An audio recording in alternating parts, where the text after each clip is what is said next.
안녕하세요. 오늘은 성경 이사야서 6장을 좀 깊이 들여다보려고 합니다. 이게 우시야 왕이 세상을 떠난 해에 이사야 선지자가 성전에서 겪었던 아주 강렬한 체험이잖아요. 네, 맞습니다. 그 시작부터가 정말 압도적이죠? 높이 들린 보좌에 앉으신 주님, 그 옷자락이 성전에 가득하고, 그리고 막 스랍들이 등장하잖아요. 6날개 가진 천상의 존재들. 그렇죠. 그 스랍들이 외치는 소리가 핵심인데, 거룩하다, 거룩하다, 거룩하다, 만군의 여호와여. 아, 그 외침. 그의 영광이 온 땅에 충만하도다.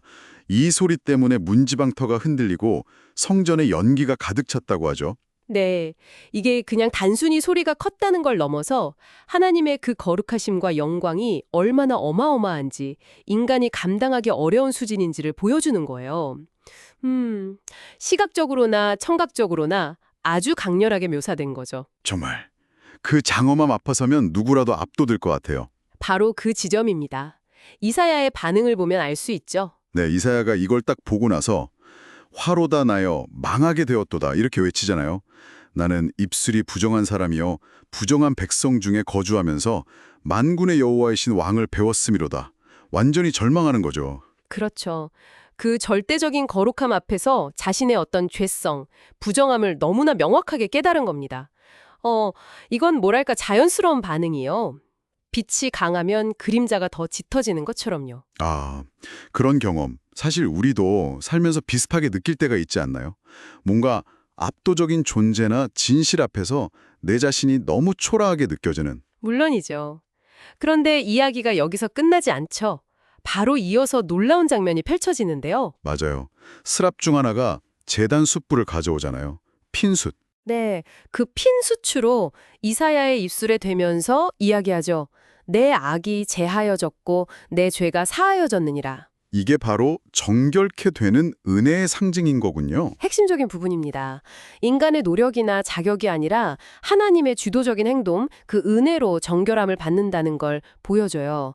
때로는 좀 고통스러울 수 있는 정화 과정을 통해서요.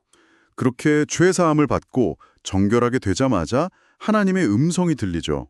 내가 누구를 보내며 누가 우리를 위하여 갈고. 네, 이 질문이 던져집니다. 근데 정말 놀라운 건 방금 전까지 망했다고 절망하던 이사야가 바로 내가 여기 있나이다. 나를 보내소서 하고 자원한다는 거예요.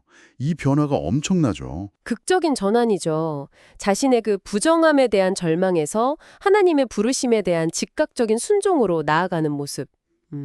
이건 단순히 죄책감을 떤 게 아니라 그 정결케 하시는 은혜를 체험하면서 새로운 용기, 어떤 헌신의 마음을 얻게 된 거라고 봐야죠. 존재 자체가 변화된 거예요. 하나님의 거룩함뿐만 아니라 그분의 자비하심까지 깊이 경험했기 때문에 가능한 반응이었겠네요. 맞습니다. 목적이 다시 세워진 거죠. 근데요, 하나님이 이사야에게 주신 사명이 좀 이상하지 않아요? 백성들이 들어도 깨닫지 못하고 보아도 알지 못하게 하라. 심지어 마음을 둔하게 하고 귀를 막으라고까지 하시고 이게 선지자의 역할이랑은 좀 반대되는 것 같은데. 오, 네, 그 부분이 상당히 해석하기 어려운 좀 당혹스러운 명령이죠. 이걸 보통은 당시 백성들의 완고함, 그 불순종에 대한 하나님의 심판 예고로 이해합니다. 심판 예고. 네. 그들이 스스로 말씀을 듣고 돌이킬 의지가 없기 때문에 오히려 이사야의 메시지를 통해 그들의 완악함이 더 드러나고 그 상태가 더 굳어질 거라는 그런 역설적인 의미가 담겨 있는 거예요. 결국 듣지 않을 사람들에게는 그 메시지가 심판의 도구가 된다는 말씀이시군요. 그렇죠. 결국 성읍이 황폐해지고 사람들이 끌려가고 땅이 황무하게 될 거라는 무서운 예언으로까지 이어지죠. 정말 암울한데요. 그 10분의 1이 남아도 그것마저 황폐해질 거라는 말까지 나오고요. 그럼 희망은 없는 건가요?